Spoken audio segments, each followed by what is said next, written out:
दोस्तों कैसे हैं आप सभी। आई होप सब अच्छे होंगे। तो लास्ट वीडियो में मैंने आपको सैटायर के बारे में बताया था और इसमें इंट्रोडक्शन हो गया था कि सैटायर क्या होता है और राइटर्स इनके बारे में क्या कहते हैं, ये भी मैंने बताया था कि सैटायर के बारे में राइटर्स क्या कहते हैं। तो आज हम थोड़ा सा कुछ अबाउट सैटायर हम देखते हैं, थोड़ी सी आगे की चीज़ें सैटायर के बारे में। The channel of satire which was led by Roman poet, मतलब इसकी एक जो इस्टेब्लिश किया है सटायर को एक अच्छे से, ये रोमन होगा। ठीक है, इसमें एन लिखा नहीं है, एन लिख नहीं पाई हूँ मैं, थोड़ा सा मिस्टेक हो गया है। रोमन पोएट्स, ठीक है। The channel of satire which was led by Roman poets flowed down up to Augustan era तक ये सटायर अच्छे से इस्टेब्लिश हो पाया। ठीक है, तो ये ऐसे एज इट इज़ लाइन याद रख लेनी है सटायर के बारे में। अगर आपने लास्ट वीडियो को नहीं वॉच किया है तो आप पहले उसको देख लीजिए। उसमें सटायर के बारे में एक इंट्रोडक्शन है कि सटायर क्या होता है। ठीक है, ये फिर आगे की चीज़ें हैं जो मैं आज बता रही हूँ। ठीक है, तो आज थोड़ी तबीयत डाउन है थोड़ी सी। ठीक है, तो 2-3 दिन के बाद ये वीडियो बना पा रही हूँ मैं। ठीक है, तो देख लेते हैं। अगर नहीं समझ में आया तो आप 2-3 बार इसको देख सकते हैं। ठीक है, कोई भी वर्ड अगर नहीं समझ में आ रहा या फिर बोलने में नहीं समझ में आ रहा तो आप उसको 2-3 बार देख सकते हैं, समझ में आ जाएगा। ठीक है, तो इतना हो गया।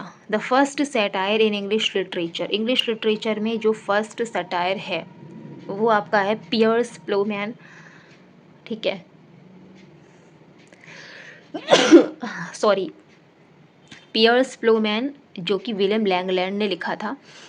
ठीक है, ये इंग्लिश लिटरेचर में फर्स्ट सैटायर है, Piers Plowman by William Langland. ठीक है, तो इसमें लैंगलैंड ने क्रिटिसाइज़ किया है क्रिश्चियन क्लर्जी को, एरिस्टोक्रेसी क्लास को। ठीक है, क्योंकि इसके बारे में इसलिए लिखा है क्योंकि ये फर्स्ट सैटायर है इंग्लिश लिटरेचर में, इसीलिए किसको क्रिटिसाइज़ किया है। जैसे कि सैटायर में यही होता है ना, हम किसी को क्रिटिसाइज़ करते हैं, जैसे कि हम उसका उपहास बनाते हैं, लेकिन वो रिफॉर्मेटिव होता है, वो डिस्ट्रक्टिव नहीं होता है। ठीक है, ये सारी चीज़ें अगर आपने पहली वीडियो देखी होगी ना सैटायर की तभी समझ में आएगा, अदरवाइज़ नहीं आएगा। ठीक है, अगर आप एकदम से ऐसे खोल के बैठे हैं तो नहीं समझ में आएगा। एक सिस्टमैटिक वे होता है, जैसे कि हम लोग पहले किसी भी चीज़ का इंट्रोडक्शन पढ़ते हैं, बाद में उसके आगे की चीज़ों को देखते हैं। जब इंट्रोडक्शन नहीं पता होगा तो आगे की चीज़ें फिर समझ में नहीं आएंगी। ठीक है, तो वही होता है कि क्रिटिसाइज़ करते हैं हम किसी न किसी को, लेकिन उसको रिफ़ॉर्म करने के लिए, माना आप किसी की भी मिस्टेक को बता रहे हैं, ठीक है, आप उस पे सैटायर कर रहे हैं, व्यंग कर रहे हैं, बट इसलिए कर रहे हैं कि वो रिफ़ॉर्म हो सके। रिफ़ॉर्मेटिव होता है, विनाश नहीं करना होता है, डिस्ट्रक्ट नहीं करना होता है, डिस्ट्रॉय नहीं करना होता है, रिफ़ॉर्म करने के लिए, उसको इम्प्रूव करने के लिए। Langland criticise Christian clergy aristocracy class in this satire Piers plough man.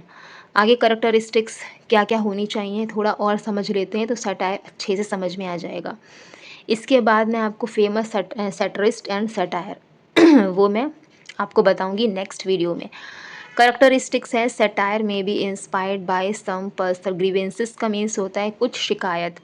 तो सैटायर हमेशा ऐसा होना चाहिए, इंस्पायर होना चाहिए या बेस होना चाहिए कि उसमें कुछ शिकायत आपको दिखाई दे। जब शिकायत दिखाई देगी तभी आप सैटायर करोगे उस पर, ताकि वो रिफॉर्म हो सके। ठीक है, तो satire may be inspired by some personal grievances, it is a passion of reform. ठीक है, इसमें हमेशा एक पैशन होता है रिफॉर्म का। मैंने बताया अगर हम किसी भी चीज़ को क्रिटिसाइज़ कर रहे हैं तो मतलब कि उसको रिफॉर्म करने के लिए, ना कि उसको और डिस्ट्रॉय करने के लिए। It is a passion of reform. ठीक है, इट अटैक्स सम पर्सन और सोशल इवल, या किसी पर्सन की मिस्टेक्स को आप सैटायर करेंगे ताकि वो रिफॉर्म हो सके, या फिर कोई भी सोशल इविल उठा सकते हैं कि भाई ये सोशल इविल है, बुराई है, सामाजिक बुराई है, तो सैटायर हमेशा उस पर अटैक करेगा। भाई क्रिटिसाइज़ करने के लिए आपको इविल तो चाहिए, ग्रीवेंसेस तो चाहिए होगी, सैटायर आप करोगे किस पे।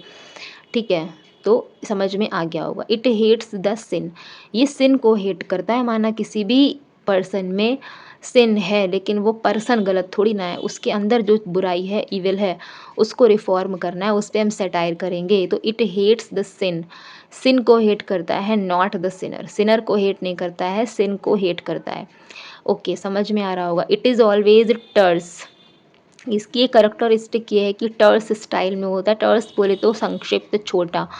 सो दैट ग्रेट डील में भी एक्सप्रेस, टर्स में होता है तो हम ग्रेट डील भी इसमें एक्सप्रेस कर सकते हैं, बता सकते हैं, व्यक्त कर सकते हैं। ठीक है, तो ये सटायर की कुछ कैरेक्टरिस्टिक और जो आपका first satire in English literature और रोमन पोएट के बारे में जो चीज़ें हैं वो आज क्लियर हो गई हैं। फर्स्ट वीडियो को अगर आपने नहीं देखा है तो आप उसको देख लें जा करके, तो उसमें सटायर के बारे में इंट्रोडक्शन मिलेगा और राइटर्स ने जो सटायर के बारे में कहा है जो इम्पॉर्टेंट है। ऐसे तो बहुत सारे राइटर्स ने बहुत कुछ कहा है, तो जो इम्पॉर्टेंट है, जो राइटर्स मेन पूछे जाते हैं आपसे, तो वो मैंने बताया है, वो इम्पॉर्टेंट भी हैं। ठीक है, और उन राइटर्स की डेफिनेशन से सटायर और क्लियर हो जाता है कि हाँ सटायर होता क्या है। ठीक है, तो वो आप जा कर के ज़रूर से देखिएगा। ठीक है, मिलते हैं नेक्स्ट वीडियो में ग्रेट सेटरिस्ट एंड देयर सटायर्स के साथ में। आज के लिए इतना ही। वीडियो को लाइक करें, शेयर करें और चैनल को सब्सक्राइब करें। Thank you.